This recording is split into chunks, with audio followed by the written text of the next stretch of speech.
So hello mga ka-char, this is Larnie and welcome to my YouTube channel. So for today's video, i-share ko lang yung experience ko about sa aking pusa na may sakit na UTI. Unang-una, yung umiihi ng dugo at saka hindi na makaihi. So i-share ko ngayon is about sa aking experience lang din sa aking pusa na nag-aalaga na ako ng matagal-tagal na din na panahon. Para sa akin, alam ko na anong gagawin pag may sakit na UTI. Hindi na natin patatagalin to. So pag once may napansin na kayo sa pusa inyo na umiihi ng dugo o yung puro dugo na tapos yung mga malalaking dugo lumalabas na sa ari nila, so, unang-una natin gagawin is, ang cone, paka-importante o collar.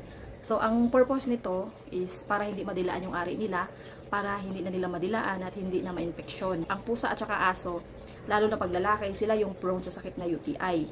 So, hindi natin maiiwasan yon, lalo na pag nagpapakain tayo ng mga cat food na hindi pa natin alam na anong klaseng cat food dapat natin ipakain sa mga alaga natin. Ano? Unang-una, dapat may cone ka, ilagay mo agad to, tapos meron kang antibacterial, meron kang DS, Itong tatlo na to.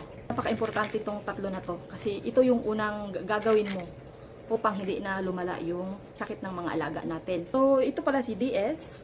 Ayan. At ito si antibacterial. Ito si cone.